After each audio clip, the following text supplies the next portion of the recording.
of the Louis Pabon King, welcome to this discussion evening from Bandung to Gaza. After an intense week of exchanges and meetings with students, lecturers, researchers and activists in Antwerp, Ghent, Hasselt, Leuven, Brussels, tonight is the time for a concluding meeting with 4 distinguished guests. 1, 2, 3, 4. We hope that tonight you will be as inspired as the hundreds of young people we met this week. But first, I would like to express my heartfelt thanks to Vijay Prasad.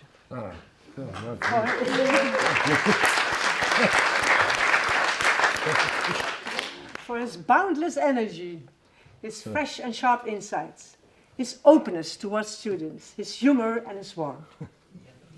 In these uncertain and confusing times, you manage to help people imagine a different, better future and discover appropriate methods to achieve it. Vijay, truly, thank you so much. No, please. Yeah. I would also like to mention Choi, who will be recording this evening, and the footage will be available on our website. On that website, you will find also information about the celebration of the Bone King's 40th anniversary next week. Don't miss it. Yes, you can also find flyers on the table over there. So, now I would like to give the floor to Higoris, former editor-in-chief of Mo Magazine and the best moderator we know. Wow, what an introduction. The best moderator we know.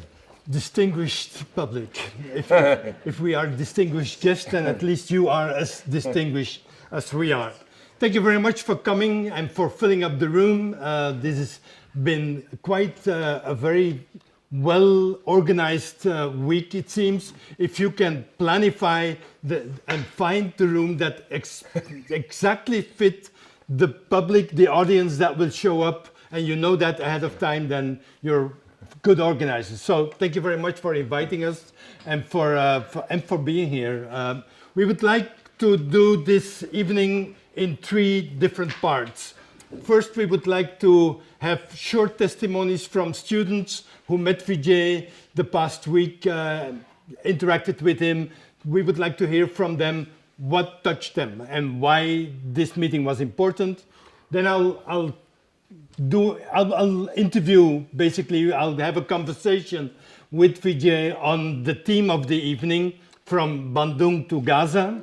And then we will invite Koenraad and Elena to come with us and to have a more broader discussion or conversation, which will also focus heavily on the latter part of the title, on the Gaza part.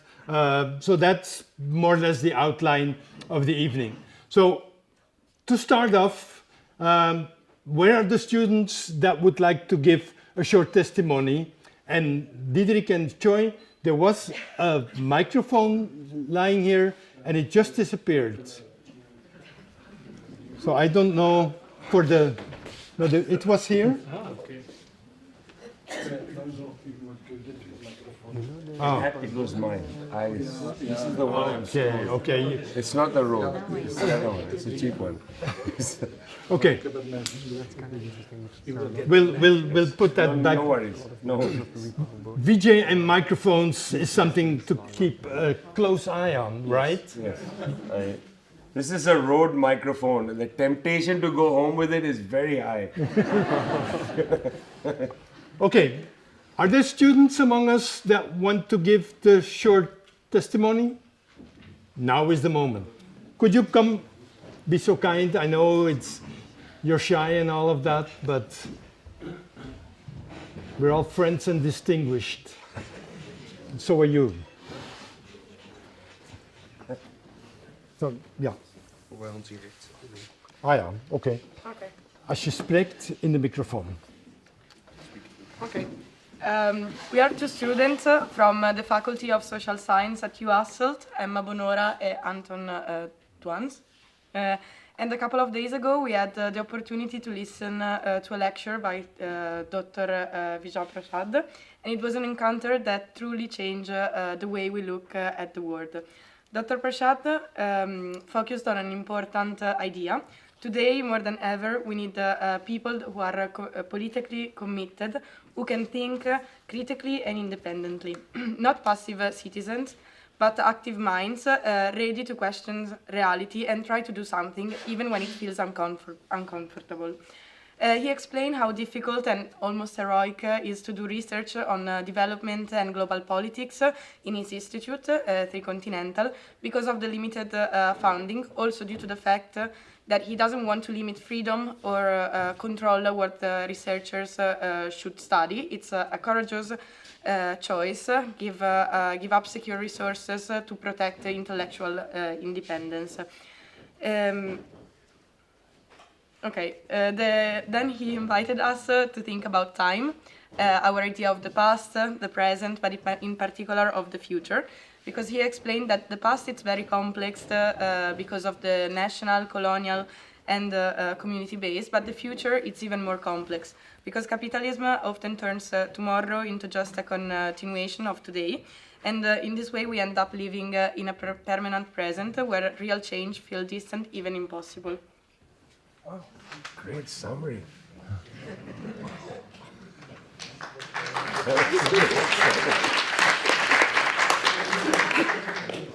With a simple but powerful example, he showed us how our generation risks getting stuck in the same routine as our parents and our grandparents.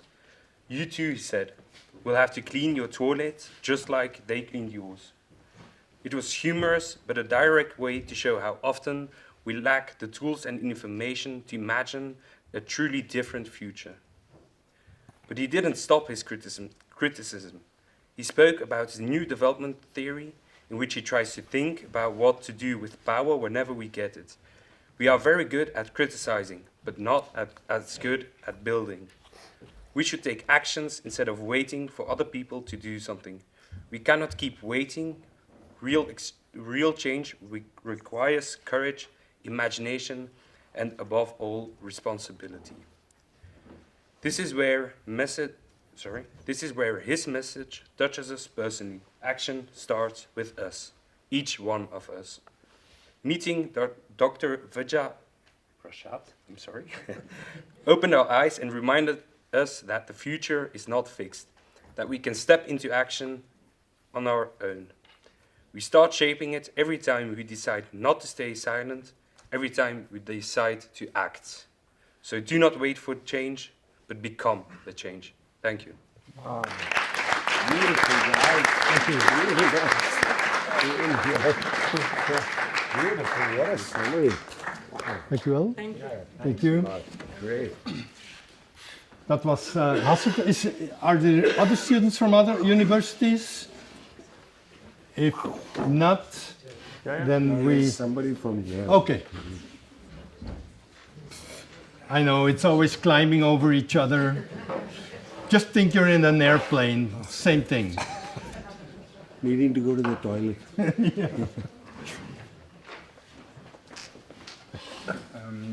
Yes, so with a few students from Liège, with a few students from Liège, we had the chance to go see Vijay in Antwerp, and we really thought it was really interesting the way he talks about the vision that we have as Europeans on the world compared to the vision that Marxists from the global South can have on the developments in the world.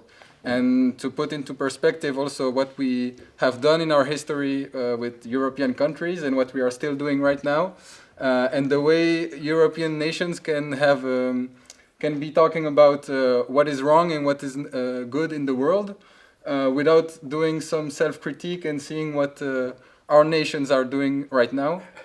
And the second thing I thought was really interesting is how imperialism is still very, very alive right now and something very actual right now. So that's it. Yeah. Thank you. Yeah, nice. Okay, thank you. Thank you. Thanks. Thank you. Thanks. Yeah. Okay. So you're Yes. trips to the students were something that really stuck to their heart. I'm not good at this kind of stuff. All right. Is that okay? Good. All right. So I think the value of these short introductions or reflections is that they immediately frame the kind of discourse, the kind of message that you've been bringing in terms of making the future and shaping it by action, looking at the own perspective as a Eurocentric perspective vis-a-vis another perspective. So we will be touching on all of those aspects as well. But I thought it would be good to start from Bandung, because the title is From Bandung to Gaza. And Gaza is something that everybody has been very, I think not everybody, but everybody here tonight has been very actively committed to for the past 2 years in one way or the other. But if we say from Bandung to Gaza, we make a historical arc. We say Gaza is not something that fell out of the sky on October 7th, 2023. It's something that connects with a very broad history. And to start with Bandung, we connect it to the period of anti-colonial movements, of liberation movements, which some of them were armed, others not, new independent nation states that were being formed and that came on the world stage. So why do you think it is important in 2025 to say, okay, it's 70 years ago, 1955, which is, by the way, the real reason why I'm the moderator today. It's not because I'm so good, I'm exactly as old as Bandung is. And they were looking for somebody that could represent what history looks like. Anyway, that was a joke that I thought I wanted to make. Bandung. So, what was, to your understanding, the real importance of Bandung? Why do we need to talk about Bandung today? So the first thing I want to say, sorry, is I'm so grateful to my friends in the, I'm always going to say it wrong, the Louis Paul Bon Kring. I don't know, firstly, how they've sustained themselves for 40 years. Yeah, Mark was trying to give me the story. I don't know how you did it for 40 years. Also, I don't really understand why you invited me. I really don't get it. But I'm really grateful to you, and I'm really grateful to the students for the sincerity of all the conversations. Because, for instance, yesterday in Leuven and the previous day in Brussels, and I think also in Ghent, there was really no agenda. I declined to give a lecture and instead just started ask me questions. And the sincerity with which people ask questions was extremely moving. And I think you should be really proud of the younger generation of people who are interested in changing the world. Also proud of the fact that I think they get why Bandung. Because Bandung, it's not only the conference in 1955, but it's a metaphor for the fact that the peoples of Africa, Asia, Latin America have ideas. You know, there's a tendency to make Che Guevara into an icon, for instance, you know, a photograph, a picture on your t-shirt. There's a tendency to say, if you remember Ho Chi Minh, wow, he was a great man. But nobody reads him. Nobody said Ho Chi Minh had ideas.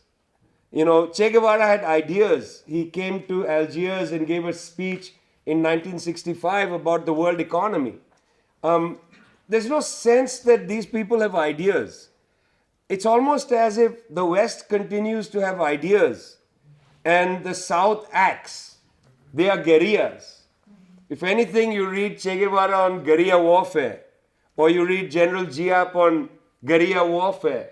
but not Ho Chi Minh's ideas about emulation, how humans should learn to emulate each other, or how people with experience should create a moral sensibility for themselves so that young people would like to emulate them.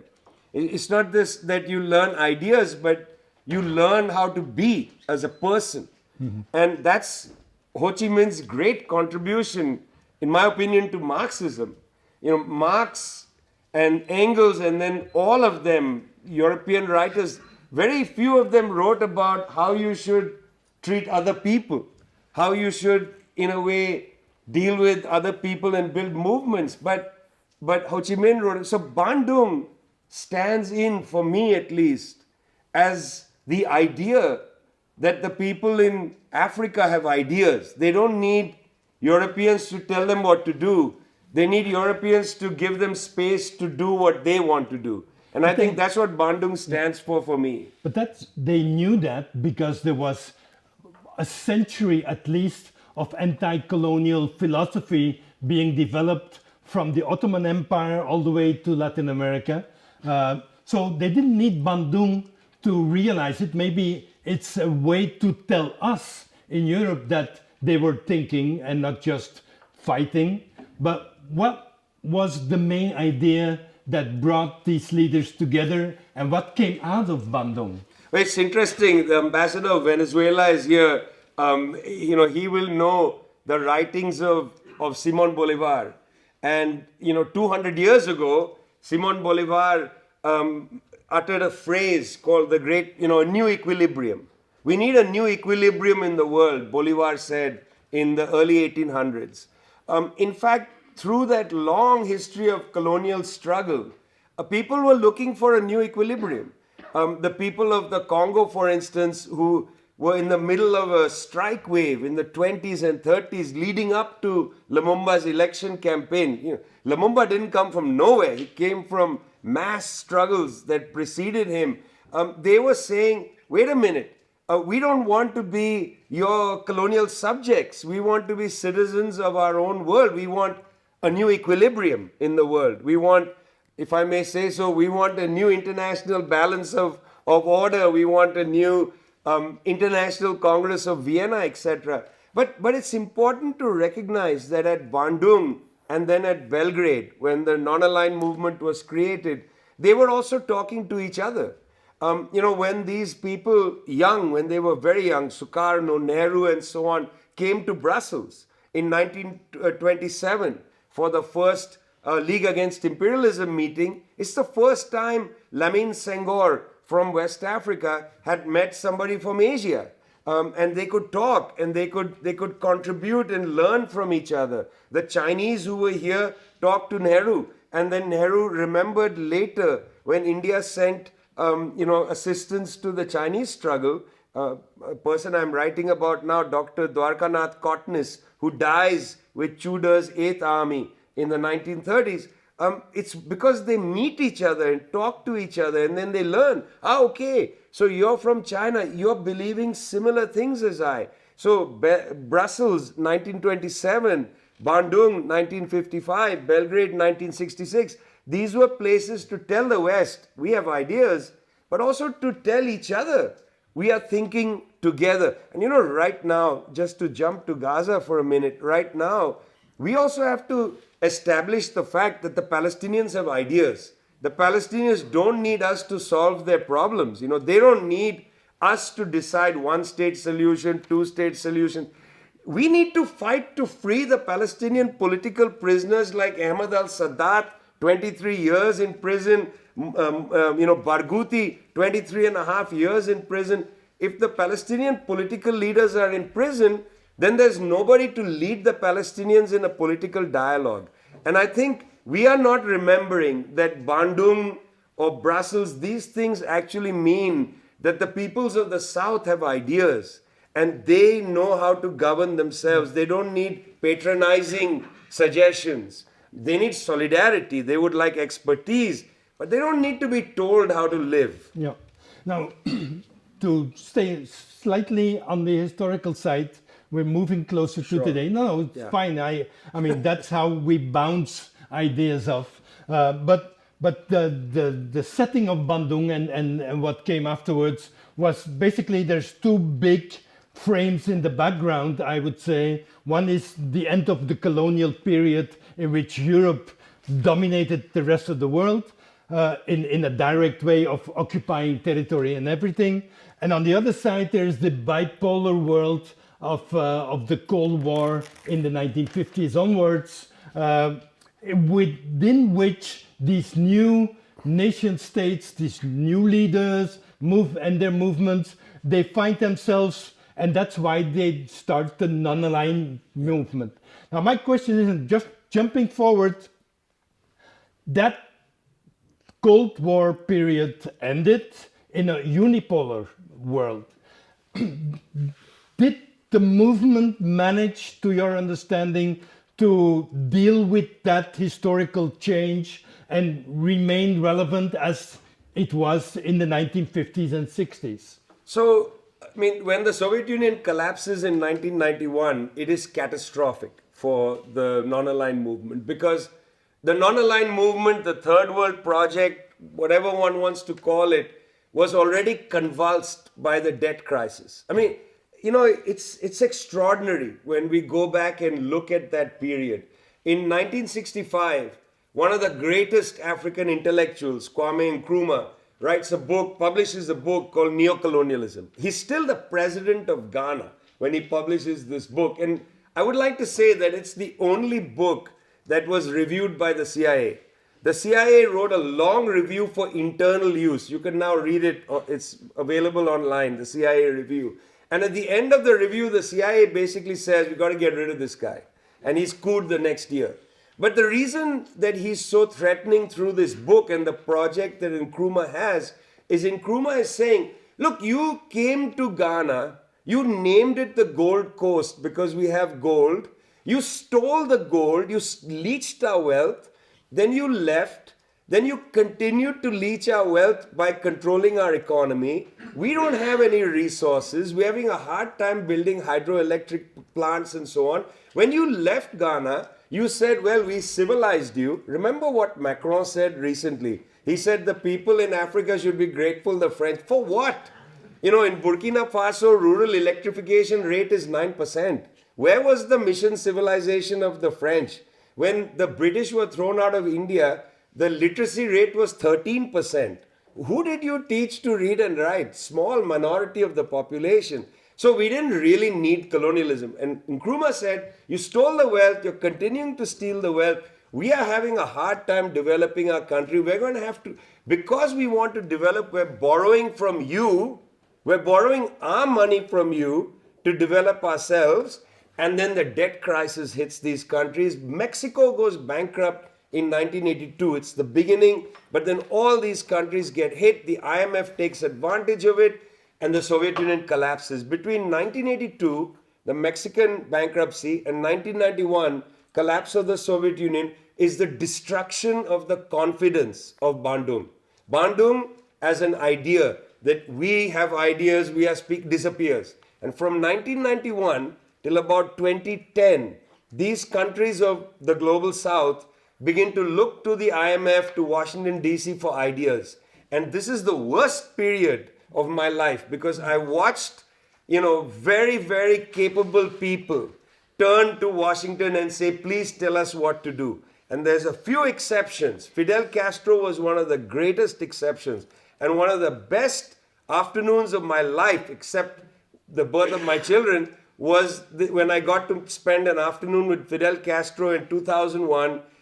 My eldest daughter, who's here, had just been born, and I left to go to South Africa. She was like 5 months old.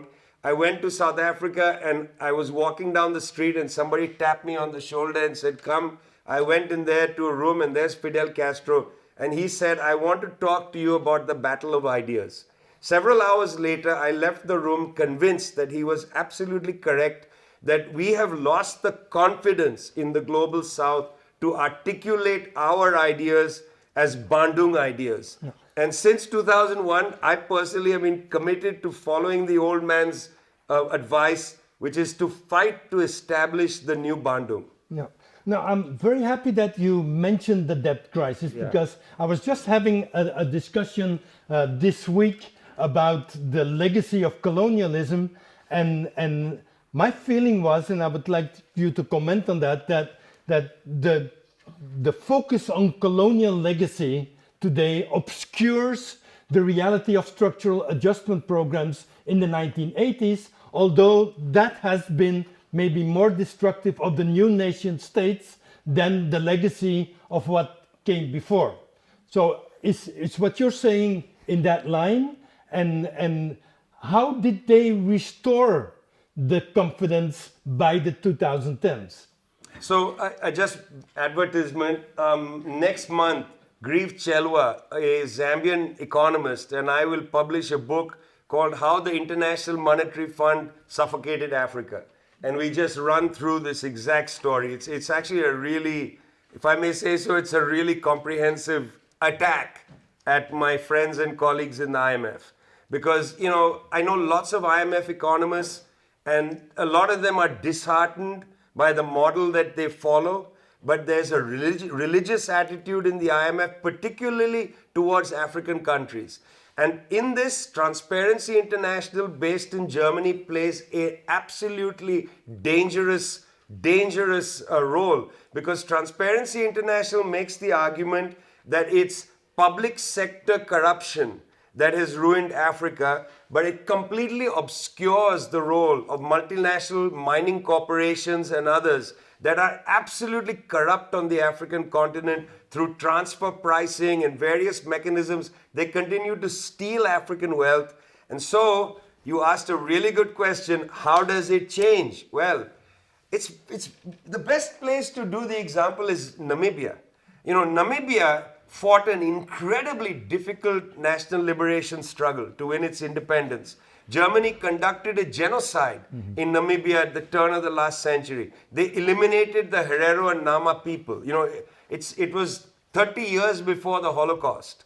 They did this on the African continent. It's completely obscured history. When I'm in Germany and I ask young people, do you know about the Herero and Nama genocide? Most people have no idea. You know, that they wiped out these populations. Okay, Namibia wins independence after a struggle in which the Cubans played a huge role. People will remember the Battle of Quito Conivale, where the Cuban troops come in. You know, they don't tell anybody they're coming. They come in and they defeat the South African army in Quito Conivale, and actually, in a way, provoke the independence of South Africa and Namibia. But when Namibia gets independence, it's hit hard by structural adjustment in the 90s. The government goes silent. SWAPO, which was the National Liberation Organization, Southwest African People's Organization, basically bends down in front of the IMF and says, whatever you say, we're going to do. Okay, just a few years ago, 2022, Munich Security Conference, the Prime Minister of Namibia is sitting on the stage. There is a German man harassing her, saying, why aren't you condemning Russia for the invasion of Ukraine? Harassing her. He's a white man harassing this black woman sitting next to a vice president of Colombia, Francia Marquez, looking at him going, take it easy, you know. She's the prime minister of a country. We don't know who you are, you know. I mean, have some decency. And she just turns to him and says, we are not going to condemn Russia for the following reasons. Number one, this is Europe's war. It has nothing to do with us. Why are you asking me to condemn Russia? You deal with it. We have our own problems. We don't ask you to get involved with our problems. See, European problem, deal with it. Why should we? Secondly, she said something really interesting. She said, during our independence struggle, the Soviet Union backed us 100% and you backed the South African regime. Why should we listen to you? And I thought, wow, where did she get the confidence to say that? A black woman, prime minister of a small African country, enormously indebted, and this is where she got the confidence from. For many years, Namibia was entirely reliant on the International Monetary Fund, entirely reliant on the US Treasury Department. And along comes the People's Bank of China, along comes the New Development Bank, along comes the new banking structures that are being built on the African continent. Namibia has choices, They don't need the money from the US Treasury Department. They go to Beijing, talk to the People's Bank of China, and they get the loan that they need. So she doesn't need to sit there and say, I'm so sorry, sir. Whatever you say, sir, I condemn Russia, sir. She just said, this is what we feel. And what I felt was that, in fact, and she's exactly my age, the Bandung spirit never died. It was just kept in a suitcase in the attic. They were waiting for the moment they could bring the suitcase down, open it, and let it flourish. And that's what we consider the revival of the Bandung spirit. And is that because you refer to the new development bank and all that? That's not just China, that is basically BRICS based to a large extent. Is BRICS the tool that changed the power relations? Because of course it's basically the rise of China economically and then geopolitically, but China has chosen to embed that in a broader context. First 5 BRICS, now we're 10 BRICS, and a lot of them are lining up to become the next pluses at the BRICS table. So is that the core of the change that we're seeing? Well, I mean, I actually don't think people on the European continent have come to terms with the financial crisis of 2007, 2008. I don't think there's a complete understanding of it. And there's a few reasons why there's not a complete understanding. And this applies to the United States as well. I think in these countries, there was a financial revival, led by liquefaction of the banking system. They put a lot of money into the banking system. It looked like things were reviving. Secondly, it's one of those things of history. The pandemic strikes and then Russia invades Ukraine. So people say these are the reasons why we are struggling. Why is growth in Germany spluttering at near zero, or in France? Why is growth in the United States, year-on-year growth, not just growth because of financial, infusions of money into the financial system? Why is it spluttering near zero? Well, in the global south, there was an immediate reaction to the financial crisis. There were meetings held.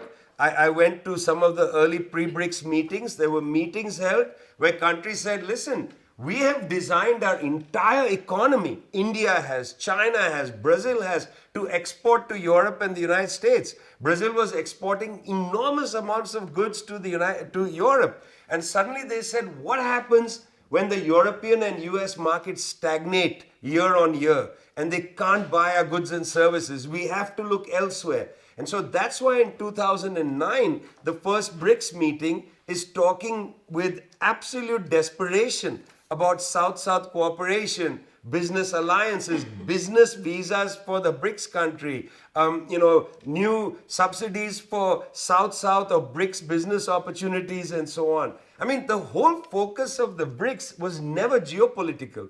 It was always about maintaining and sustaining the economic buoyancy of these parts of the world, no longer relying on Western markets. And from 2009, whether it's what has happened with the Belt and Road from the Chinese, or it's the BRICS process, or the revival of the Shanghai Cooperation Organization, which now is going to have a SCO bank, whether it's the RCEP, the world's largest trade bloc centered around Southeast Asia and China, whether it's the growth of an Africa Free Trade Agreement, or this despair in Latin America, the Brazilian finance minister Fernando Haddad saying we need more integration within South America. Brazil is terribly integrated in South America. It barely trades with its neighbors.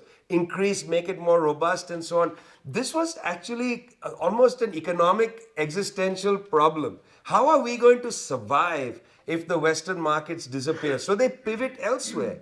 And pivoting elsewhere, they start to think, we need development banks. We need new systems of trade. We need new plumbing for a financial system. The West made an enormous error when it started to sanction one country after the other. And when the Western countries decided to remove Iran from the SWIFT system, this sent shockwaves across the South. I was at a meeting about 6-8 months after Iran was removed from the SWIFT system, and people were saying, we need to make our own plumbing for finance. We can't rely on Europe, because if Europe has a problem with us, they're just going to throw us out of the financial plumbing system. Or confiscate the money. Or and use it. confiscate the gold, Venezuelan gold in London banks, and confiscate Russian assets. They are not reliable. They are politicizing the economy. And so this is a very interesting theme, this politicization of the economy. In China, it's an enormous debate. The economy should not be politicized. It's very interesting to hear Communist Party officials talk about the economy should not be politicized, but frankly, I agree with them. The economy should not be politicized. We should be emphasizing trade development, having a kind of non-political approach to dealing with other countries. You can't politicize everything. And I think the West has made what I think is for the West a fatal error in doing this, because these countries are going in a different direction. And as I was telling the young people, the clock is ticking for Europe. Your decision regarding energy sources, it's soon going to end. It's going to start ringing the alarm. And you cannot have a salvage for the European standard of living if you go on this path of detaching yourself from cheap energy sources and relying on liquefied natural gas from the Americans. This idea that the Europeans and the North Americans can create an enclave is actually madness. Europe is part of Asia. It's not part of North America. And I don't know why Europeans can't get this into their head. They are part, there is a Europe and Asian continent. It does not make sense. It's terrible for the climate to have natural gas liquefied in the Gulf, and it's fracked natural gas. You're getting fracked natural gas liquefied, put on ships, transported across the Atlantic, de-liquefied, put into pipelines, super expensive, bad for the planet. I don't know what you people are doing. It's just insane. Yeah. Sorry, No. this is my thing, because, the clock is ticking for you. Yeah. The clock is really ticking. Now, the resurgence of the Bandung spirit, it sounds really good, but it's a bit complicated. Like within BRICS, for instance, there's already for years discussion about taking the dollar out of international trade or replacing it, finding solutions for the dominance of the dollar. That doesn't move fast enough. So the global south sounds like an entity, but it is a complex reality of conflicting interests and choices and directions. So how is this going to create a different world order? One, two, will that new world order serve the least developed countries as well? Because looking at the BRICS, we're looking at the emerging countries, economies, while the least developed countries stay under the radar, whichever way you look at the world order, it seems. It's a very complicated question. So I'm going to give you 3 or 4 pieces of an answer. The first is, I'm not a big proponent of de-dollarization. I think it's an error to emphasize that. Partly because most economic activity in the world doesn't require a foreign currency. Most countries are doing trades inside their country using their own currency. Most cross-border trade happens in local currencies anyway. It's only about 50% that's dollarized. The reason that it's such an important thing is it's 50% dollarized, and it has to do with oil. But I'll get to that in a minute. Most regional trades are anyway in local currencies or in currency monetary systems that have been developed. So for instance, in Asia, you're already seeing Russia and China basically trade in yuans and rubles. There's no dollar between them. India trades with Russia in rubles and rupees. I mean, this local currency trade is happening. The problem is that you have to trade for certain goods where the trade is totally imbalanced. Like for instance, you can't, Saudi Arabia cannot buy enough goods and services from other countries to reconcile the amount of oil it sells to them. Yeah. So it has to have a third currency that it collects, and that's dollars. The reason it has to be the dollar right now is there is no country in the world that is going to forego capital controls in order to allow their currency to become a global currency. So that, for instance, the reason the dollar is an international currency for reconciling trade is that, you buy something from me and I pay you in dollars, and you don't have anything you need to buy from me. when the music stops, you can take your dollars back to the United States and buy land, or you can buy business. The United States allows its assets to be alienated. You can go in there, take dollars into the US banking system and buy something. That's the final trust. Apart from the trust of the dollar actually has a material form of trust. Can't do that with the yuan. The Chinese will not allow you to come into the country and buy land. It's a good thing. I'm happy they have capital controls. I'm happy that they don't allow capitalists to take money out of China. It's a very good policy. But because of that, the yuan cannot be a global currency. So I don't think we should hurry the process of de-dollarization. It's a very unnecessary thing. We need more local currency trade. We need to think of more regional currency arrangements, maybe some digital regional currency. The Brazilians proposed the sucre for Latin America. Chavez had proposed this idea 25 years ago from Venezuela. These are all good ideas. So let's leave the dollar question aside. It often eclipses the more important conversation, in my opinion, which is the one about inequalities in the global south. It's in 2013 I published a book called The Poorer Nations, in which one chapter is on a very little known report produced by a group called the South Commission. It was led by Tanzania's former president Julius Nyerere, and it had a very interesting group of people as commissioners. It was set up by the United Nations. The purpose was to look at the Brandt Commission report, which had been headed by Bundesrepublik Chancellor Willy Brandt. The Brandt Commission, which was known as the Brandt Commission, was about inequality. And Willy Brandt's commission said that the North and South are divided by great inequalities. The geography of North and South is inequality. It's never been about the equator. It's about inequality. The South Commission report said it's not just about inequality, it's about power imbalances. The North is powerful in global institutions, the South doesn't have power. So one of the pieces of the report, and my chapter on the report after that is called The Locomotives of the South, is in the report and in their conversations. I was very lucky to read their deliberations. Unfortunately, most of their archive has been thrown away. It's in the South Center in a bomb shelter in Geneva, and for some reason the bureaucrats decided to throw parts of it away. It's a very interesting archive. In the debates, they said, this is in the 1980s, they said we should allow the more robust countries of the global south, led by China, because Nyerere had visited Shenzhen and said, what are they doing in China? We don't understand this. They should be allowed to grow, and they should be allowed to become the locomotives that then pull the rest of the south along with them. That was the metaphor that Nyerere used there. And I find that metaphor interesting.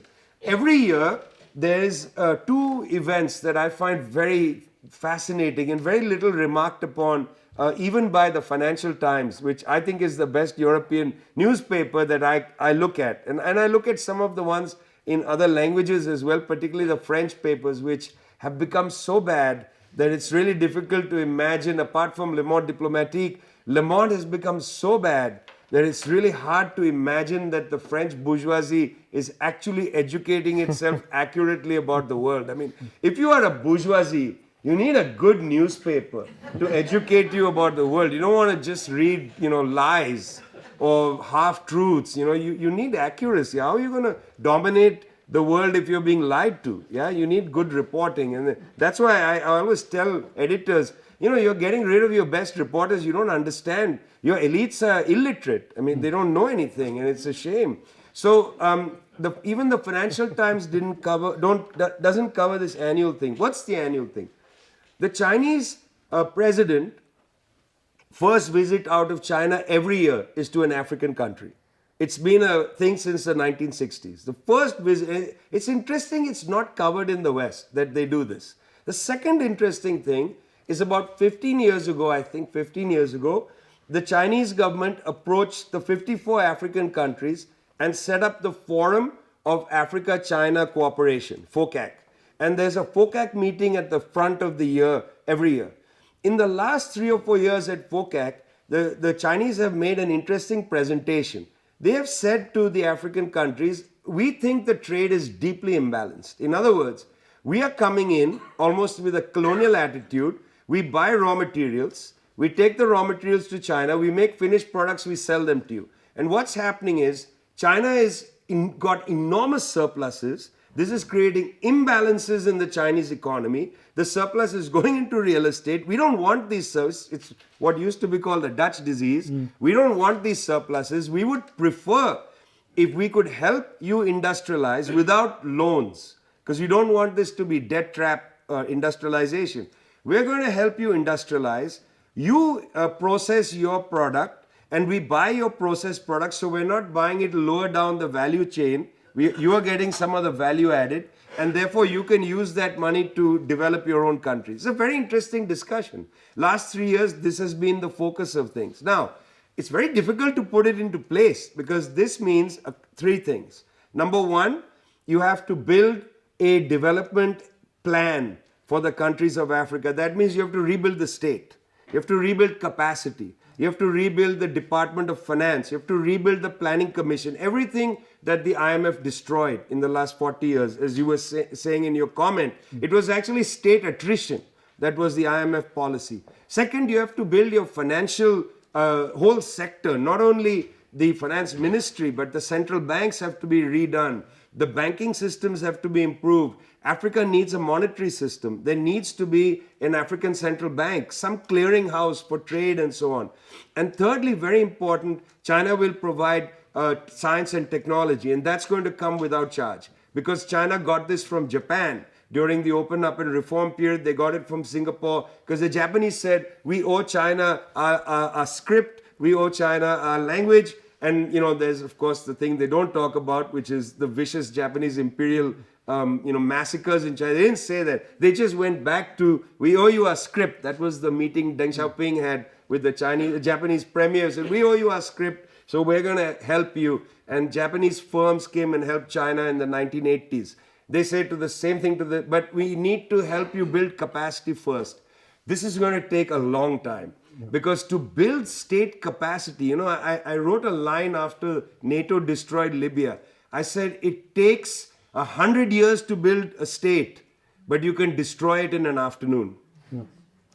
So you do believe that the locomotive metaphor is more tangible, real, and genuine than the lifting all boats, small and big, which was the trickle-down metaphor that was dominant in the world in the 80s. We have to grow, let the waters rise, and then all boats, small and big, will rise with it. That didn't happen because it's not about boats. So the question is it about locomotives and wagons on a trail, or can that metaphor get off the trail and get as disastrous as the boats? I mean, I'm a revolutionary, so this is not a great method for me. Okay? But I also read Marx really carefully. And there's a line that Marx writes in the German Ideology, where he says that communism is the actual movement of history. And you can't impose your ideals into the world. You have to struggle to establish your ideals materially. So I understand that, well, what do I want? What I want is for African states to have revolutions and for revolutionary governments to come to power and sit at the table and tell the Chinese and others, we don't want to negotiate with you. This is what you're going to have to do because of colonialism and etc. That's what I would like. But that's not where we are. Mm-hmm. We are not there. I mean, I don't want to impose my ideals where they are not a material force. I would like to see what's happening and then try to intervene and come in and make all kinds of pushes and pulls and be, as it were, cautious about how you talk to people and as I said, put yourself into history. The revolutionary who is arrogant says this is what should happen. But that revolutionary is sectarian and irrelevant to the historical process. And too many revolutionaries think that they should stand on a soapbox and dictate to the world, this is how it should be. I don't accept that. I believe that you have to look and see how is history moving and then find your place in it and try to do the most that you can. Yeah. And if the opportunity presents itself I mean, I'm going to go to unnamed African country early next year where there's a possibility in an election we'll have a socialist president. And the socialist president wants to spend 3 weeks, or the candidate wants to spend 3 weeks doing, you know, a lot of training and thought and discussion, and they want to plan, what do we do? Let's think about a financial system, and I'm going to go there, spend 3 weeks with them, and we're going to bring other people, and we're going to do like a real camp of study. But that's because he thinks it's useful for him. I'm not going to zip in like Bernard Henry Levy to Libya and tell them what to do. You know, that's the classic colonial arrogance. You know, I'm going to stand there with my shirt open, my hair blowing in the wind, with my personal photographer photographing me. You know, I'm leading the revolution against the revolution. What is that? That's the classic intellectual arrogance. Our role as intellectuals isn't to pretend to be leaders. Our role is to accompany social movements, political movements, advise when necessary, take instruction when necessary, learn when necessary. Yeah. So if you say we have to put ourselves in history and be fruitful within and when asked and when the opportunity arises, okay, let's put you in history today. We live in 2025. And these are interesting times. Some people would say, how do you read the MAGA moment that we're going through, which is not just an American movement? And just last night, there was this publication of a security assessment giving broad support to the omvolking theory and saying we should support the extreme right in Europe and all of that. So are we actually living in a moment now of reassertion of American dominance, or is this a dramatic and pathetic ending of the American century? It's definitely not the last one. Okay. It's not the last one because, I mean, I believe in the class struggle and dialectics and those things. So I don't believe in the Hegelian final moment. You know, I don't think anything ends. I think it has a mysterious way of asserting itself. Some people said, well, you know, Hitler is dead, Nazism is over. But the next day, one of his, Confederates becomes the head of the West German intelligence service. It has a way of asserting itself. I live in Santiago in Chile, and, the Vatican helped Mr. Cast free from Nuremberg. It actually helped him. He was a Class A to be tried war criminal. He was freed, and through the rat line of the Vatican, brought to Chile. His son is going to be the next president of Chile in the December election. I think Jose Antonio is going to win the election. Thanks Vatican for that little piece of history. That was really great. I mean, in Japan, Nobeshuko Kishi, Class A war criminal in Korea and in China, was rehabilitated by the United States, becomes the prime minister. His grandson, Shinzo Abe, becomes the prime minister many decades later, and then Shinzo Abe's protege is the current prime minister of Japan, and is absolutely bonkers. Are you saying we will live with the Trumps for the rest of the century? It's very likely. I mean, if you don't have the guts to denazify, you're going to live with them for a long time. And I would like to say that some people after 1945 did some pretty serious denazification. Freedom is an interesting word. Freedom is a very interesting concept. And I think, I don't want to get into that too much. I would like to stay with the MAGA moment, which you talked about. Because to some extent, this has to do with what happened in the global north in the 1980s, in the mirror to the structural adjustment period. I mean, think about what happened in North America, now it's no longer part of Europe, Great Britain, in the European continent. Think about what happened in those decades. What happened to social democracy? Social democracy picked up the gun of austerity and shot itself in the head. That's what it did. I mean, it decided miraculously that, hey, listen, we really don't need social welfare. People should be up on their own feet. We need to have more entrepreneurs in our society. Why are we wasting money spending it on welfare programs and so on? let's spend money on business. Let's give tax breaks to our billionaires. Let's allow Luxembourg to enjoy the tax money of Belgium and Liechtenstein and the Cayman Islands and 1 trillion, 2 trillion. We don't even know how much money is hidden there. There's tax-based declines in these countries. They start to brutalize society. Corporations have brutalized society. I mean, think about the working regimes for most people. Trade unionization rates down, the defense of the working class and its culture eroded, people working extremely long hours, Uberized industries. It's not just Uber drivers, it's the Uberized industries. Entire hiring practices done by Uber mechanisms. All of this was done by the social democratic forces. And then after 2001, it was the social democratic forces that said, let's give the police all the powers they need. Let's have new anti-terror laws. Let's lock people up whenever we feel like it. Germany basically strengthened the police forces, security forces. The intelligence can spy on anybody. And by the way, let's let the Americans spy on us, including Angela Merkel's cell phone. No problem.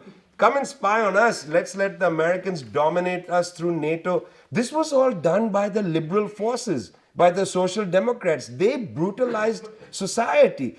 And then a brutalized society takes its revenge on the elite. It turns around and said, we don't need you. We've got these new people who take our anger and just flick the switch, and our anger is suddenly politics. They don't have a future agenda.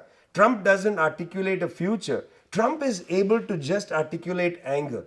And the liberals then come screaming and yelling to the tiny left, saying, ally with us, we have to defend ourselves from the far right. But you produce them. First, sit down and have a serious reflection on your austerity agenda, on the brutalization, on the lack of ability to control the elites, that they keep their money elsewhere. They don't want to rebuild society. The only antidote to MAGA, the final antidote to MAGA is to rebuild society. Rebuild a kinder and gentler society. But the liberals are not willing to do that. Look at your own country. Where are the social democrats going? They should be actually taxing the rich more, putting wealth into rebuilding society, giving unions more power, allowing union or trade union working class culture to flourish, and so that workers don't have to live in a world where they feel sidelined by the culture of the elite. That feeling of revenge doesn't govern the working class. That's the only antidote, in my opinion, to MAGA, and it's nowhere on the horizon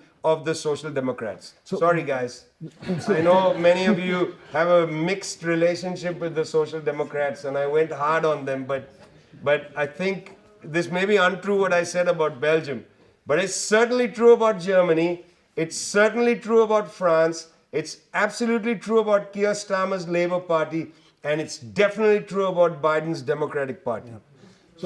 So we won't go into the the intricacies. No, Yeah. I want one quick question, and then we'll invite our other guests to the table. But why do you use the language of elites versus the people, which is exactly the language that the MAGA and far right are using, while a class analysis talks about rich and poor, for instance, workers and capitalists, rather than elites, because elites is a very elusive concept that is weaponized by the far right. I can't wait to get back to just talking about the bourgeoisie, the proletariat. We have a vocabulary.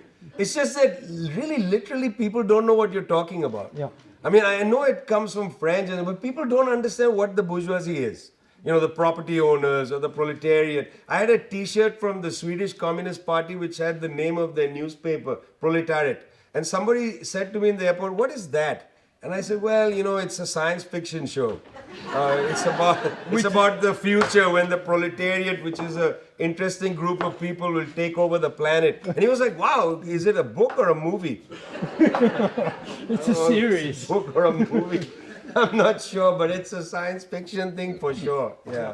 No, so granted. But your point is well taken. Yeah. No, the question is, how do we? It's not about reverting to the 19th century, but avoiding to fall in the trap of populism in a sense that creates contradictions that are not necessarily immaterial.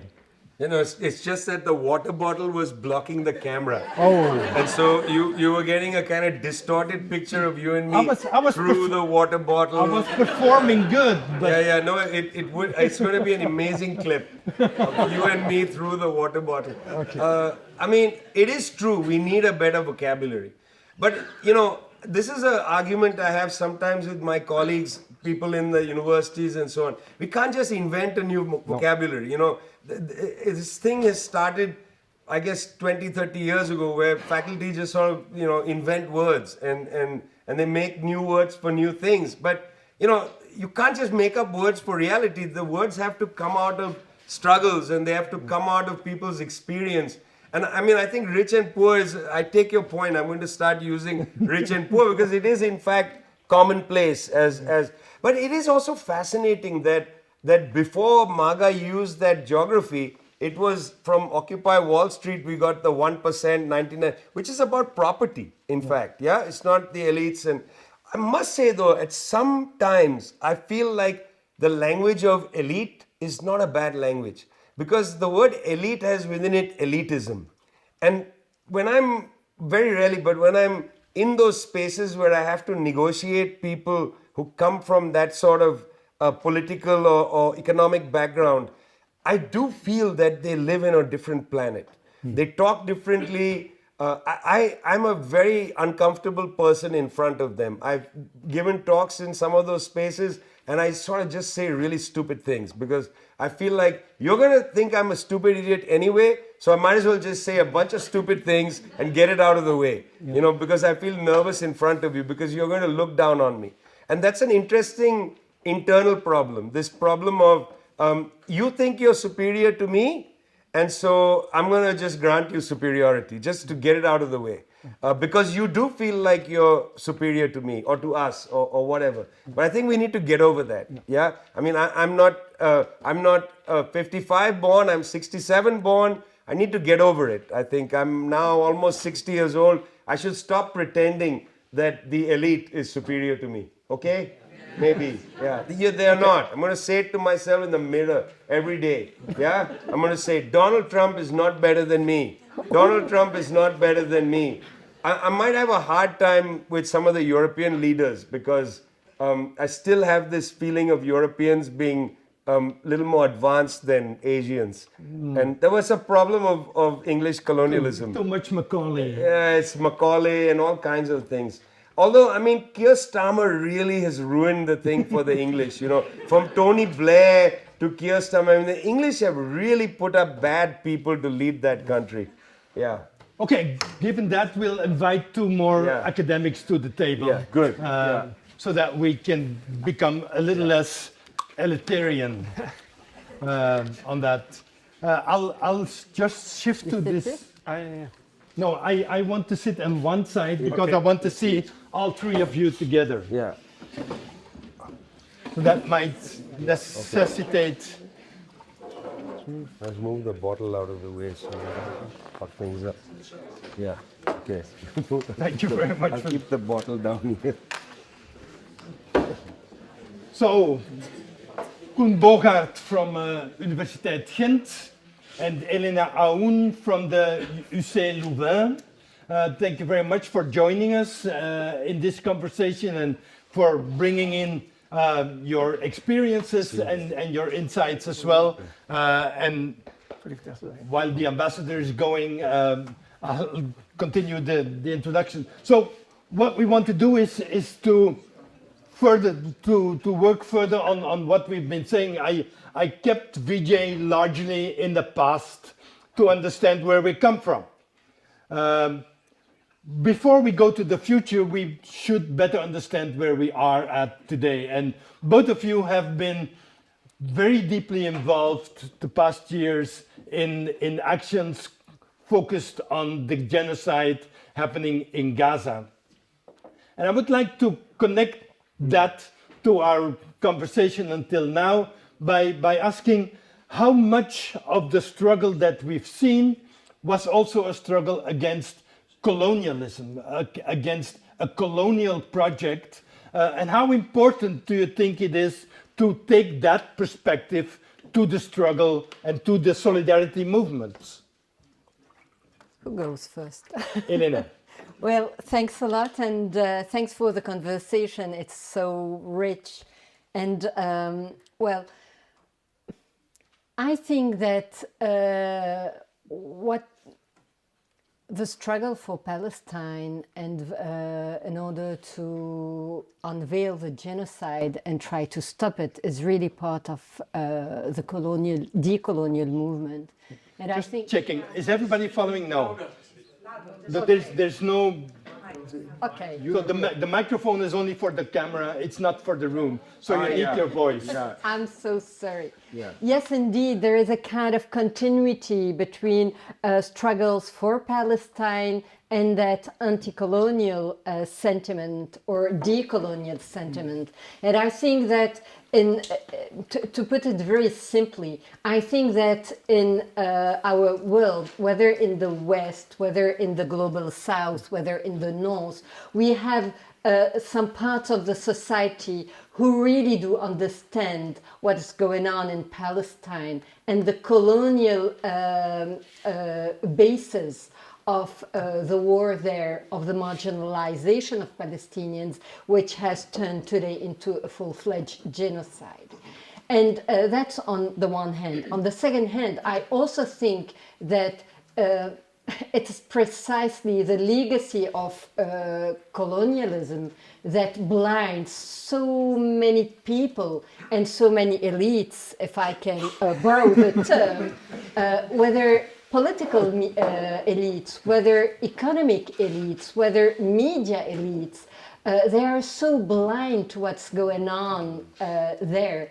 And just if I were to use one of the latest examples, I just cannot understand how the head of the RTBF can say that it's okay for us to go and join the Eurovision. We're not looking the other way, but still we will accept to go in the Eurovision. So my little fellow, if you're not looking away, how does it happen that you don't see what we are seeing, what many of you are seeing, what so many students are seeing, so many people around the world, and notably this, in the global South?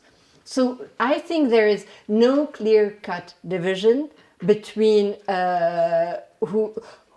who's inherited that colonial vision and who is utterly insensitive to the Palestinian plight today, but we can extend it to so many other places around the world, unfortunately. And those who have understood the colonial structures of what's going on in Palestine and elsewhere and trying to revert it, trying to fight against that. So I think there is a really strong interconnection. Koen, is the colonial element the reason why the West is so supportive of Israel and is not able to see the reality of the genocide? Is it colonialism or what is it? Right. It's definitely colonialism. And Elena mentioned Eurovision. I think it's actually not a contradiction that Eurovision allows Israel to participate in the Euro Song Festival because Israel was a Eurovision. I mean, it's actually a simple. But that's the history, and I think the whole dichotomy between seeing and not seeing, and why do we see it, and why do the political leaders do not? Why don't they see it? I think it kind of misleads us because they do see it. And colonialism is what makes them capable of seeing it and continuing the genocide, because the Palestinians are dehumanized, right? And it's that very dehumanization which allows the genocide to continue. And to be honest, I was shocked to notice that I didn't saw it, that they saw it. in the sense that I've been studying colonial history for like the past 15 years. And even then, I'm sorry to say, but I didn't think it was still possible. So I was misled by their, and I'm gonna use, I mean, Vijay, you talked about the Bandung as a place where people do not only struggle but have ideas. And if we go back to Hassan Kanafani, who's a very interesting Palestinian thinker who was also murdered in the 70s by the Israelis. He wrote a bunch of very interesting novels, beautiful novels, but he also had a couple of very interesting essays where he produced theory and thinking. And one of the concepts he came up with was blind language. And he was actually criticizing the PLO and the PA, the PLO, not the PA, the PLO after 67, and the way they kind of accepted the occupation, but were still talking in a language of struggle, revolution, democracy, and so forth. But he said it was a kind of a blind language because they didn't really mean what they said. And I think after the 7th of October, we can really use that concept, that thinking for the European politicians, because they were also still talking in concepts like human rights, democracy, we are enlightened, the rest is dark, whatever. Our prime minister literally used the phrase, the civilization, sight of the light, civilization against the darkness of the Palestinians, and that's how he supported Israel. And I think what we've been up to the last 2 years is this blind language by our politicians. And the problem with that language is that they continue the genocide and still talk in the language of democracy, human rights, is that they erode the meaning of those very concepts and they render them useless. And that's a very problematic issue for social movements, because they mobilize through that language or they invent new language. And I think the necessity now is to invent new language. The problem is Vijay is against. No. I exactly agree with you. It's invent concepts arbitrarily.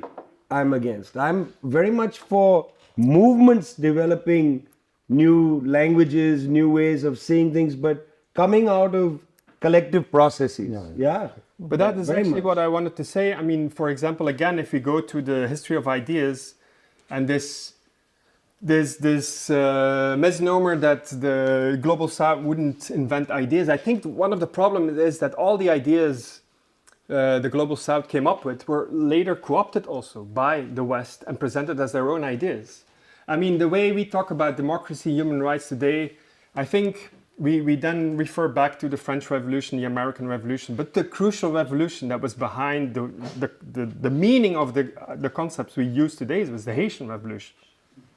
And the Haitian Revolution was by far the most radical of the three revolutions. And if we think about human inequality, democracy, and freedom, the way we think today, it's because of the Haitian intellectuals and the Haitian radicals and the Haitian revolutionaries who radicalized some of the concepts Europeans came up with, but they were also only meant for white people, white men, right? And so the Haitians radicalized those concepts and opened them up for everybody. So they didn't necessarily invent new language.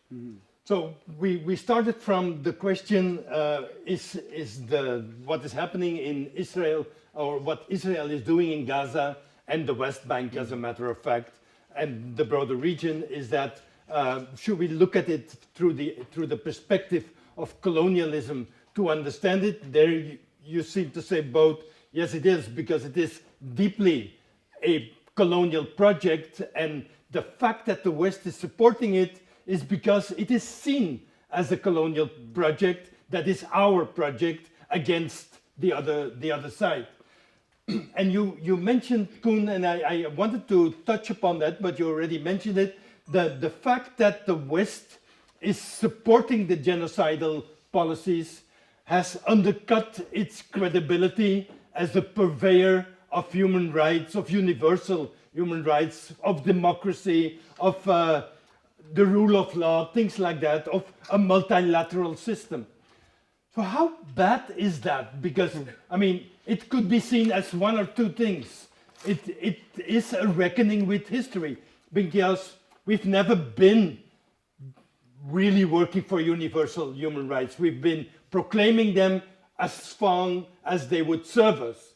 So it is a reckoning with history, or it is undermining the project for the future, because we need universal human rights more dearly now and tomorrow than ever before. So delegitimizing them is maybe what we absolutely should avoid. So Vijay, which way do you see it, and how do we get out of that? I mean, I actually don't think that this is delegitimizing the discourse of human rights or universalism, because this happens periodically. You know, when the United States illegally attacked Iraq and then had black sites in Poland and Egypt and built Guantanamo, and then the pictures from Abu Ghraib leaked. I mean, what human rights?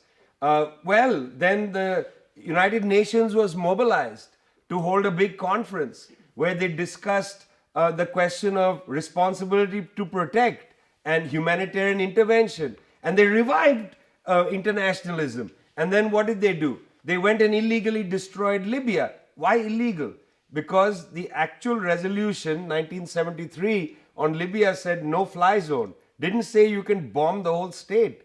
They did that. After 2011, well, then you revive internationalism again. I mean, this has happened over and over again. There are waves.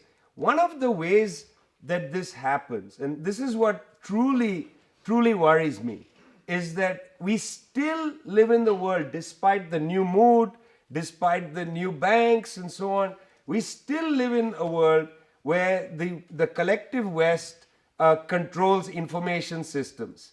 I mean, look how remarkable this is. There is an actual genocide happening in Gaza. The International Court of Justice looks at the evidence and says plausible evidence of genocide. It's pretty good. There is, and then the whole West says there really isn't a genocide. Germany goes to the ICJ and says there isn't a genocide.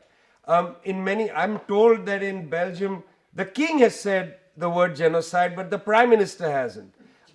However, an obscure right-wing German scholar sitting outside the Langley office of the CIA writes a report saying there's a genocide in China, and suddenly all the Western newspapers say there is a genocide happening in China. And even now, I travel to places and people say to me, you deny the genocide in China. And I'm thinking, that's interesting. Would you talk like that to your prime minister, who denies a genocide which the International Court of Justice says there's plausible evidence for it? The ICJ has never commented on anything in China, but it's not about China or Palestine. This is about communication systems. The West dominates communication systems. The moment the dust starts to settle in Gaza this time, they are going to revive their superiority. I mean, I was in Gaza after 2014. I didn't think that the bombing could ever get worse than that. And obviously it has got worse than that. And let me tell you, within 6-8 months of the dust settling, the population in the West is going to go back to McDonald's. I'm sorry to be so blunt about this, it's going to go back to its debate about pensions and so on. And the Palestinians will be forgotten. There'll be some boutique discussion here and there about whether it should be a two-state solution or a one-state solution. Israel will win the Eurovision. The Maccabees will be back in Amsterdam, celebrating their team. These things are just going to go on as usual. I'm very sorry to say that the delegitimization, even in the global South, of Israel right now will be turned around because the Western communication system dominates not only in the West but around the world. Nobody is allowed to believe media from Russia, media from China, media from the global South. Why? Because you go to YouTube, they say under that this is funded by the Chinese government. But it doesn't say that this newspaper is subsidized by the Belgian government. One quick question there. Is it the Western media that are dominating, or is it the Anglo-Saxon? And I'm putting it on the table because we conflate those two very often. I'm sorry about that, because I understand what you're saying. And today I had a very nice discussion with a person from De Morgan. Very nice journalist. Name is Ernesto. terrific fellow originally from Ecuador, really good conversation. I get your point, but here's the thing. You're right, it's not Anglo-Saxon alone, because it's Reuters, it's Associated Press, it's Agence France Presse. These three, as syndication services, dominate international reporting. So you're right, it's these three. A little bit CNN, a little bit BBC. So it is, in fact, the Anglo-Saxon plus Agence France Presse. So it's definitely not the Belgian media that's setting the terms. No, if we would dominate, it would be perhaps worse, but we don't know. Yeah.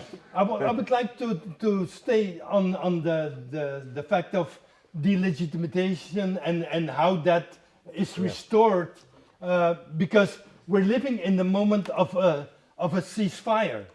So why are we using the ceasefire language, which already relegates Gaza to page 17 rather than page 1 or 2 in the newspaper or the front of the evening news? Already it is happening while the attacks on Gaza are continuing.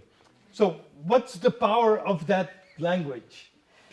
Well, actually, we are being cheated, and most of us accept being cheated. And I would add that, unfortunately, I'm not an expert in media, but what I can see is that most journalists hardly know what they're talking about. I have a very small experience, and it's based on my interactions for the last couple of years. And most often than not, I don't find words to describe the extent of their lack of knowledge of what they are talking about. I will just give what, I'm sorry, of course, I'm not talking about everyone. No, it's but okay. I'm Okay, talking. go ahead. But we need to be sincere. I think that the younger generation lacks knowledge. I think they are squeezed time-wise. They have hardly any ability to investigate further on the topics they are talking about. So they are working in dreadful conditions, and the problem is that they are providing us with dreadful level of informations. And just to give you one example, we've been talking about the ICJ. I have been interacting in the midst when we were waiting for the ICJ to give its ordinance. I was talking with a journalist, and he wasn't even aware about the case being brought by South Africa. And this is one of the key media in Belgium. I'm not going to present which one it was. I'm very curious now. Later on. Yes, of course, and they are they want to soothe us. And our leaders, but the very idea, I think, of that ceasefire, the conditions, the terms of the plan, of the peace plan, it's gaslighting. I cannot find a better word to describe it, but the same goes on for what has been happening for 1 year in Lebanon. What's been going... Do you hear a lot about the West Bank? No. Do you hear a lot about what goes on in Eastern Jerusalem? Anything about southern Syria or southern Lebanon, just to name a few spots. So there is a kind of blindness, and I think that the people know, most of them know, at least the people in the top levels. I hope they have a bit of knowledge about that, but they totally disregard it, because I think basically they want us to forget about Gaza. Un, is the movements that you've been involved in and that we've been seeing in universities, but increasingly throughout society, are they able to counter that disinformation, this lying campaign about the actual state of what is happening today? Yes, short answer. No, but I mean, they did. That's the thing. I mean, we are talking about the media and how bad the media is today because of the ceasefire, which is not a ceasefire, but they have been bad throughout the whole genocide. And from the very beginning, the press was awful, but still it didn't. It wasn't able to prevent millions of people to hit the streets and to protest. Yeah. So I think we shouldn't focus too much on the media and its failure. Fuck the media. I mean, it's the title of a book, so I'm just quoting the title of the book, but or at least some media. Because I think... yeah, watch out what you're asking for, because the government thinks fuck the media too, especially if they're independent media. Not that media. No, but I mean, I think what we saw, and this is, and again, also we started this whole the question with has the West lost its credibility? And I think in the end, that's a good thing, right? That the West lost its credibility, and the millions of people that are mobilizing now in the streets are gaining credibility, right? Mm-hmm. And so there is a shift. So there is not a loss of universal principles and values that we strive for. It's just that the West cannot claim them anymore. And I think it's a good thing that they cannot do that anymore. And social movements are trying to claim them. Do we see a decline in social movements? Of course, because social movements, it takes a lot of energy to hit the street, to organize. And it's normal that when things seem to calm down, that social movements will also calm down. But in a way, I'm very inspired by people like Rosa Luxemburg or Frans Fanon. Rosa Luxemburg has an excellent essay on strikes, the mass strike, where she also describes a whole history of mobilization, social movements. And she says, okay, at a certain moment, there's an ebb and flow. And so at a certain moment, these movements lay low and they seem to disappear, but there's always a kind of mental sediment that remains. And I think when I see my students today and those who were involved in the encampment, it's something they will never forget. And there's this mental sediment that they will use when there's a new opportunity. And it's you cannot take that away anymore. So even though it seems calm, I don't think things go back to normal.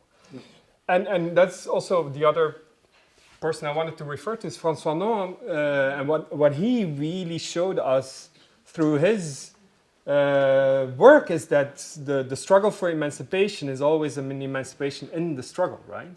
So we should not underestimate what it did to people personally, on a personal psychological level, to be involved in so many demonstrations, in all kinds of civil disobedience actions, in all kinds of encampments.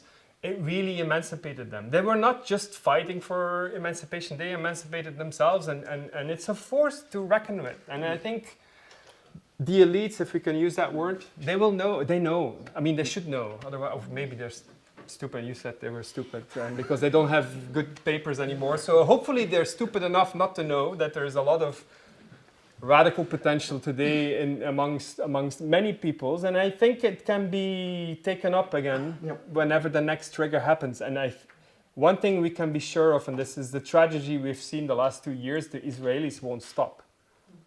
And when things seem calmer in Gaza, which is not true, things intensify in the West Bank.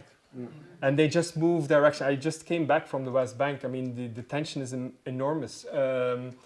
The people I saw there were talking about attacks every single day. So and luckily we see more and more stories appearing in our media about the West Bank. So so in a way, I think we shouldn't underestimate that all the social movements and all the mobilization, all the organization that has been going on for the last 2 years kind of pushes journalists not to ignore the issue and to put it on the agenda. And the more space we claim, the better, because there is a narrative struggle going on at the moment, and we have to be vigilant, and so we have to keep on pushing. But there is a lot there that cannot be taken away.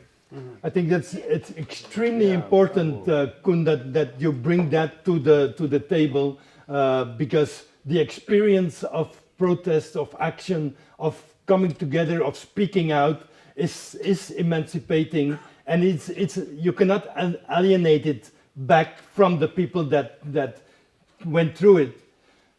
that doesn't mean no. Yeah, well, one thing. I've been there. The 40-day encampment in Ghent. I mean, I could not do that in my class. What they did during those 40 days. I mean, they learned so much more than we are able to provide them with in class. So, and then they came to class and challenged their teachers. I mean, and they taught us as well, because they learned so much more than a lot of my colleagues did, probably. Vijay, that doesn't mean that all is well for the future. And one of the things I wanted you to comment on is we think about the world very often. We use the terms global north, global south, and the West. And we've been talking about how the West has been supporting Israel in its genocide. But that doesn't mean that the global south as one opposed Israel or gave voice to the Palestinians. I mean, if you look just at the Middle East, at the Arab countries, it's revolting sometimes how ready they are to play to the music of Israel. So how does what we were discussing about before, about this kind of a resurgent Bandung spirit in the global south, how do you connect that with this not so brave response to the genocide of all players in the global south? Yeah, I mean, this is a very important issue because I don't want to go through the list of them, but I would love to. I mean, it's shameful how Jordan and Egypt behave particularly during this period, because in Jordan, the queen, who herself is Palestinian, gave two what I thought of as very good interviews to Christian Amanpour of CNN, where she basically laid out one view of a Palestinian's dismay at what was happening with the Israeli genocide. And I thought the interview was very good. Meanwhile, her husband, is the king. And well, why didn't he say to the Israelis, the 1994 agreement between Israel and Jordan is on the line. If you don't stop bombing now, we're going to tear the agreement up. Why didn't he put that on the table? Egypt, even worse. General Sisi, I mean, I said it from the beginning that General Sisi better be very careful, because in 1948, when the Israelis broke the partition plan and illegally violated the agreement that the British had made. I mean, the British made a imposed partition on Palestine like they imposed a partition on India and Pakistan. The difference was that in India and Pakistan, by and large, the Indian and Pakistani governments accepted the line. There are some disputes at the Kashmir region, but by and large, neither India nor Pakistan invaded each other. Israel completely violated the partition plan. I mean, it's a complete scofflaw state from the beginning. It just, threw out Palestinians from villages, cleared out the area, basically was conducting the genocide from the day the ink dried on the Genocide Convention of 1948. So that has been its history. Egypt in 1948, they had all these weapons that King Farouk had bought, which they didn't use against the Palestinians. And when the Egyptians went in to defend the Palestinians in Gaza, that part of they discovered that most of their weapon system were defunct. Gamal Abdul Nasser and his friends, who had been sent to defend the Palestinians, sat in the military camps and said, this is useless. This king is useless. They plotted against him. 4 years later, they put him on a yacht and say, go off into the Mediterranean, and that was the Free Officers' Revolution. So I gave an interview to an Egyptian newspaper, since shut down, and said that, well, I hope that the generals sitting in their camps are looking at the brigadiers and captains under them who should be humiliated by their behavior with all those F-16s. They're not even flying no-fly zones over Egypt. I mean, this is an ideological problem. This is not merely about the global south. It's an ideological problem of the utter collapse of pan-Arabism. I mean, just look at the situation in Syria. I mean, in Syria, the descent of pan-Arabism has been just, astounding. And it doesn't start with Ahmad al-Shara coming to power. This goes back to the time of the ophthalmologist leader of Syria. I mean, he should never have been the president of Syria. He doesn't come out of the political tradition. Dynasties should not be promoted. It was extremely, the descent of Pan-Arabism was extraordinary. Pan-Arabism has largely been defeated in the Arab world and requires a long period of revival.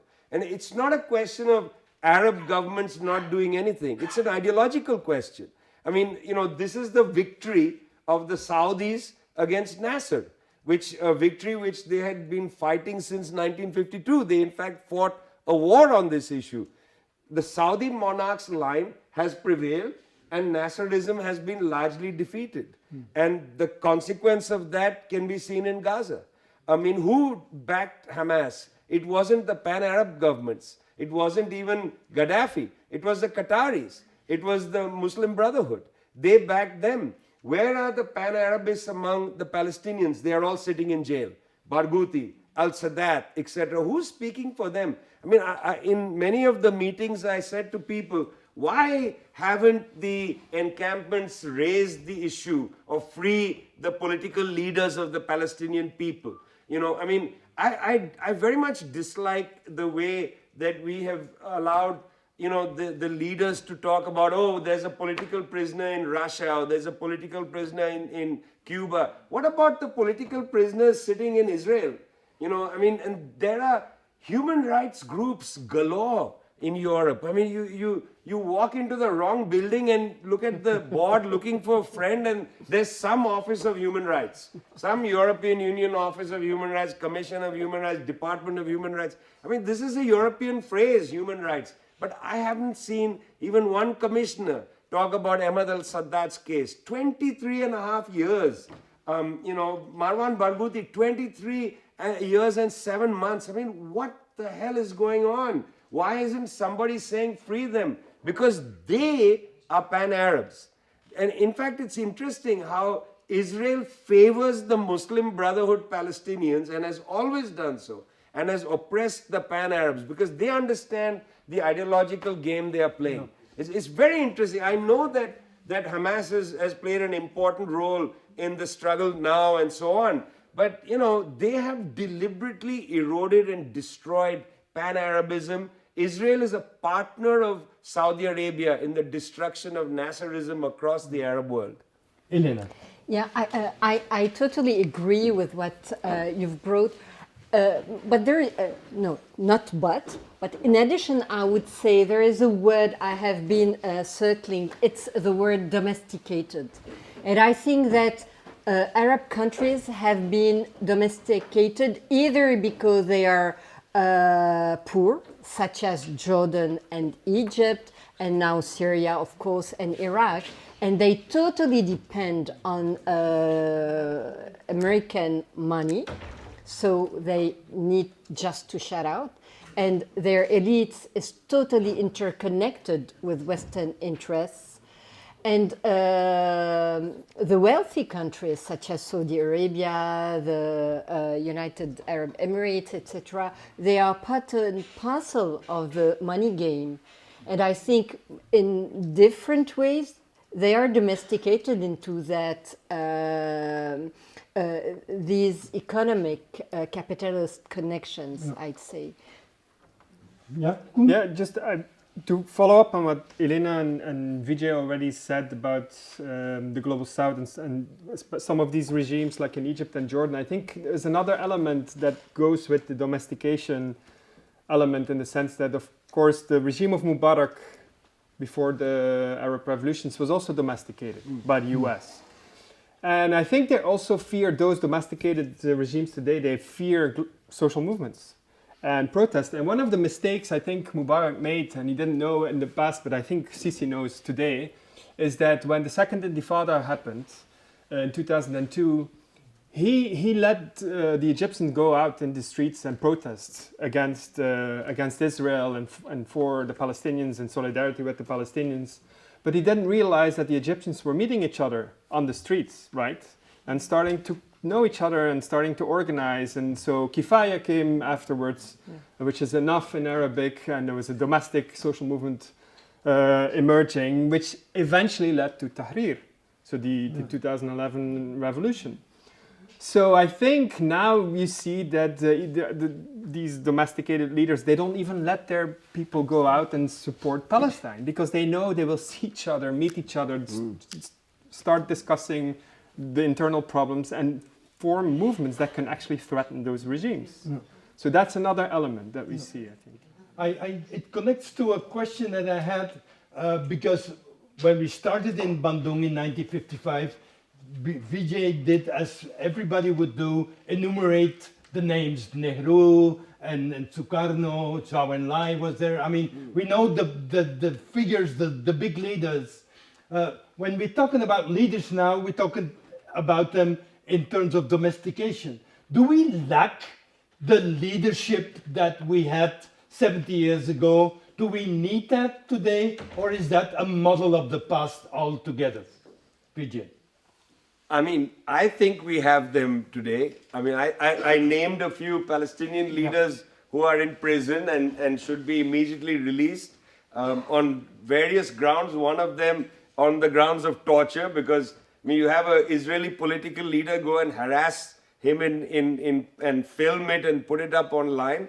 That's a violation of some part of the European Convention of Human Rights, I'm sure. More than one. Yeah, I mean, of many parts of it.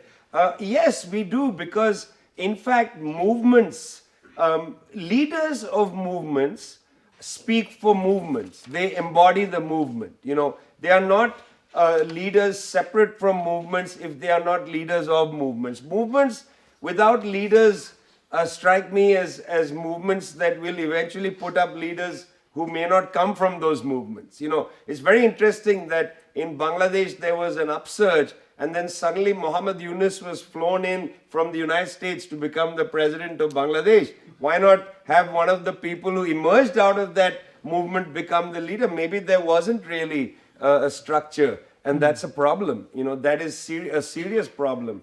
In Tahrir, you mentioned Tahrir. Well, you can't have I'm sorry, I have had this debate with a lot of people already that, you know, you can't really believe that there are actually things called horizontal movements when you're at a scale of tens of thousands, indeed millions of people. You're going to have structures, and those have to be representative, and they have to produce people who are going to have to be accountable to the movement.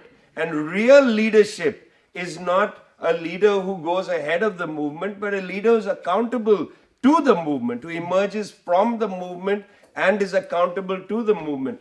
I've met many remarkable leaders in our time. I will give you a couple of names. One of them is Ibrahim Traoré from Burkina Faso, an extraordinary man.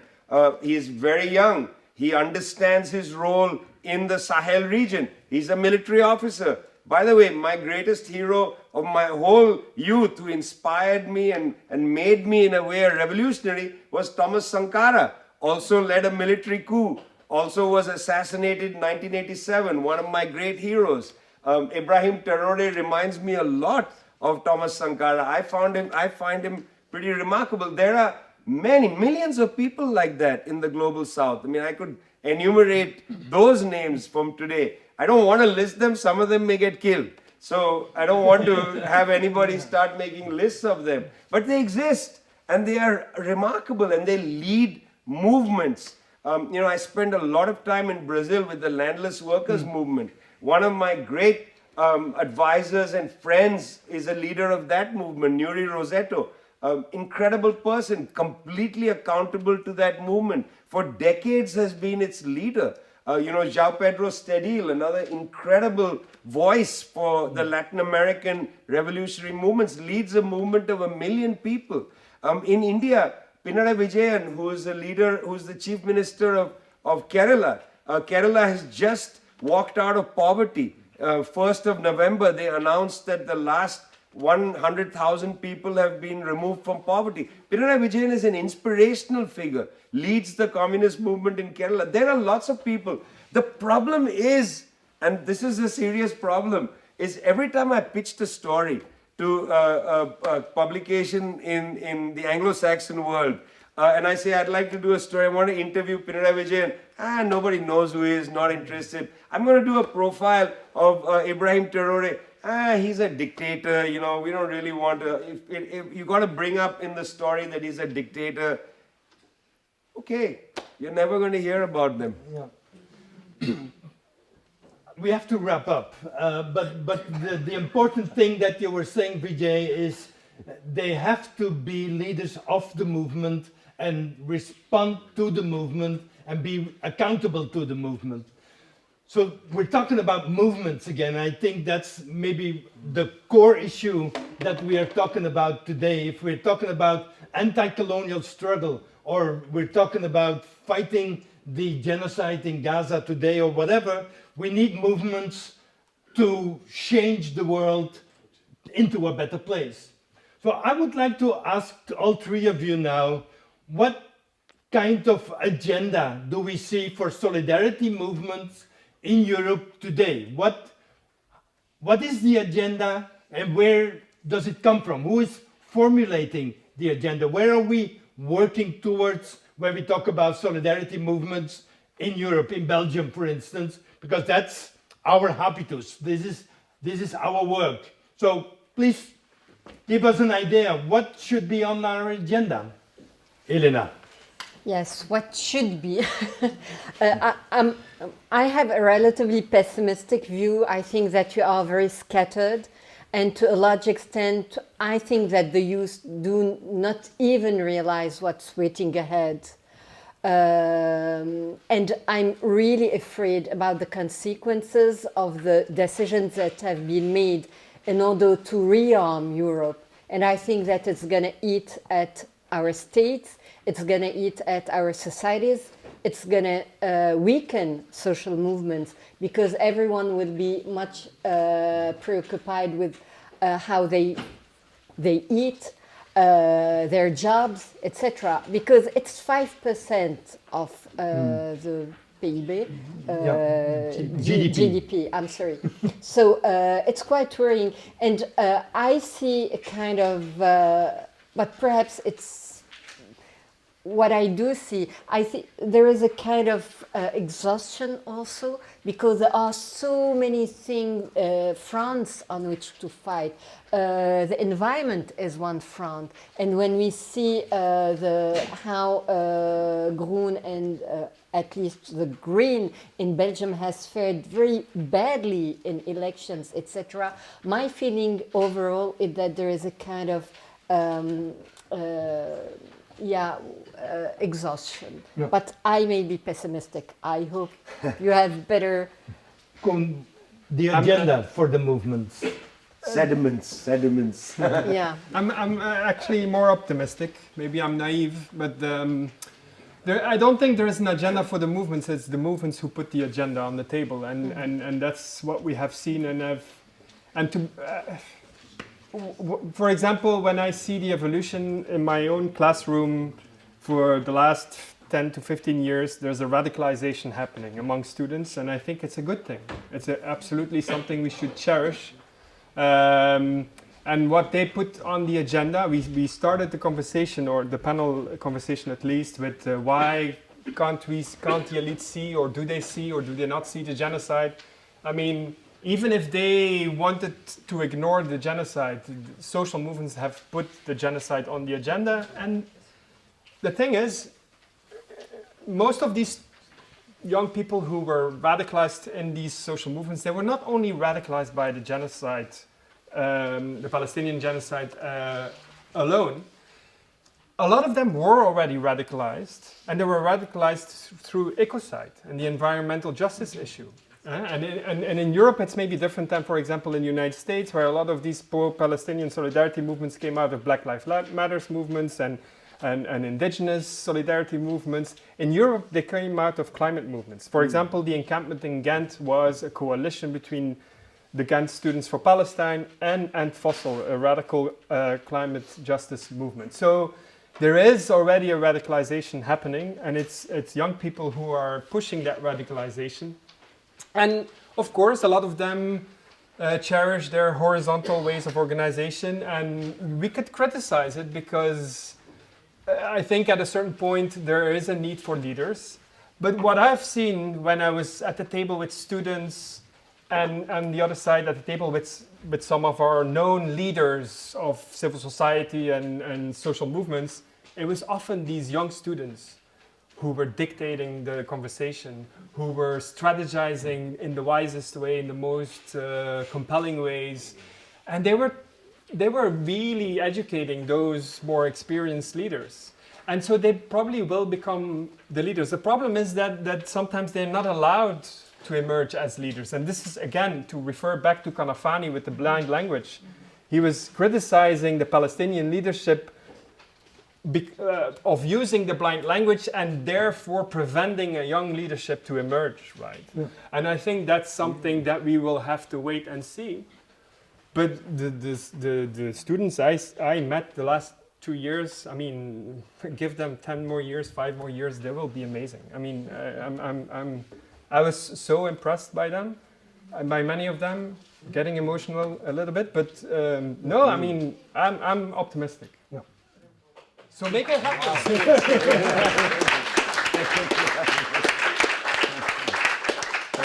PJ, the last word. Yeah, well, I mean, you know, we're in Brussels 100 years ago. Little known people came to Brussels for a League Against Imperialism meeting. Some of them went back home and were killed immediately by the colonial forces. Very interesting that they met here. They gathered together, and I think some papers going around about a commemoration. I'm part of the committee with Wim and others to do a commemorative event next year, 2027, 26, 27. Take a look at that, get involved. But the reason I'm bringing this up is that was 1927. And then in 1955, in the opening speech at the Bandung conference, President Sukarno says, you know, some of us met, you may remember, in 1927 in Brussels at the League Against Imperialism. He points at Nehru and others. You said 10 years. Think about that. That was 23 years later, 26 years later, 28 years later, they meet and they've become heads of governments and they have agendas and they are actually accountable to their movements. I mean, I feel like we should remember that in 1945, Indonesia declared its independence. Holland went back and fought a brutal war for 3 years to prevent it, and Indonesia prevailed. Should also remember that the Congo could have had a different history had the Belgian government not intervened and participated in the assassination of Patrice Lumumba in 61, delivered the country to Mobutu Seko Seko. I mean, think about what a different story that would have been had they come to power and stayed. It's partly about the politics of Europe and what Europe will do and Europe's future. But also keep in mind the future of the rest of the world. I mean, you've got to prevent Europe from intervening through NATO, for instance, to overthrow the governments in the Sahel, to undermine the government in Senegal, trying desperately to produce a new future. The new government in Ghana, led by John Manama, center-left government. It's not a revolutionary, but he's a good-thinking person, wants to bring some element of justice to his country. The government of Dasanayaka in Sri Lanka, got to help these governments make space for them. You've got to tell NATO that it has to cool it. There's no such thing as global NATO. In fact, there shouldn't be such a thing as NATO. Why are you guys so submissive to the Americans? Stand up for yourselves, Europe. Stand up for yourselves. Well, that's an agenda, I would say.